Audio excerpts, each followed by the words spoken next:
Assalamualaikum warahmatullahi wabarakatuh. Apa kabar guru hebat? Pasti dalam keadaan luar biasa semua. Saya Irwanto, CKP Angkatan 9 dari SD Negeri 2 Karangpucung.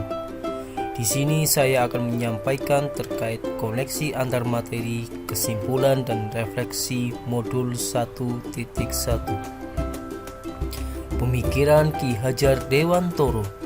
Semboyan Ki Hajar Dewantoro yang menjadi jiwa pendidikan nasional yaitu Ing Ngarso Sang Tulodo di depan sebagai teladan atau contoh, Ing Madya Mangun Karso di tengah memberikan ide atau gagasan, Tutwuri Handayani di belakang memberikan dorongan atau motivasi.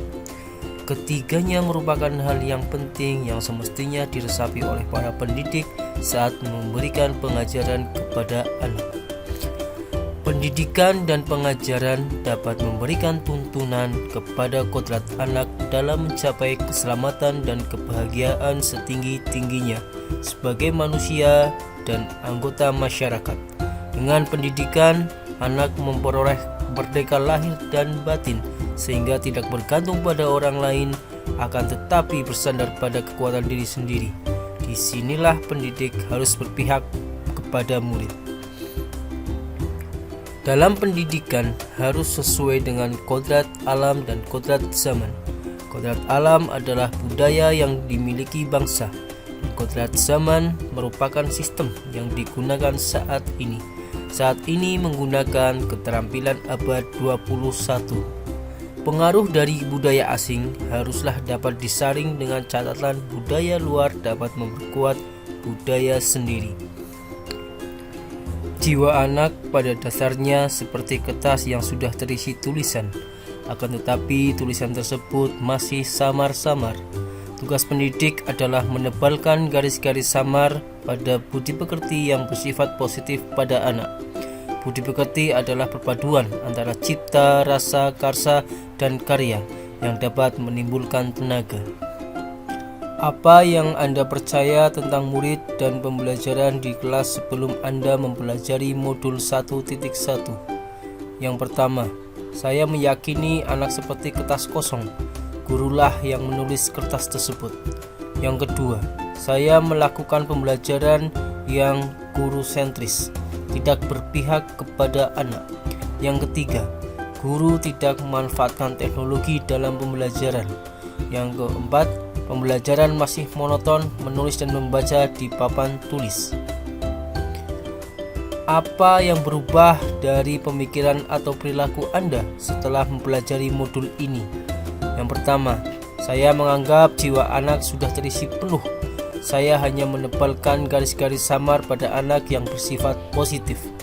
Yang kedua, saya mau belajar lebih jauh tentang keberpihakan kepada anak dan menerapkannya pada pembelajaran. Yang ketiga, saya memberikan keterampilan abad 21 sesuai kodrat zaman kepada anak dalam menggunakan teknologi pada pembelajaran. Yang keempat, pembelajaran lebih variatif agar siswa ceria dan antusias dalam belajar.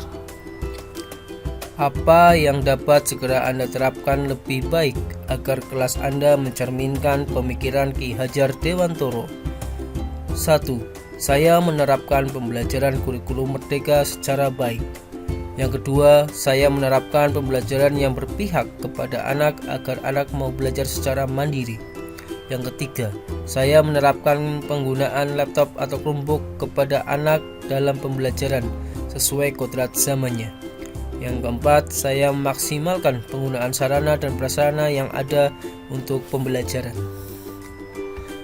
Konstruksi proses pembelajaran yang mencerminkan pemikiran Ki Hajar Dewantoro sesuai konteks lokal, sosial, budaya di kelas dan sekolah. Pembelajaran yang dilakukan pendidik harus berpihak kepada siswa. Di awal semester, anak diberikan kesepakatan kelas dengan musyawarah bersama.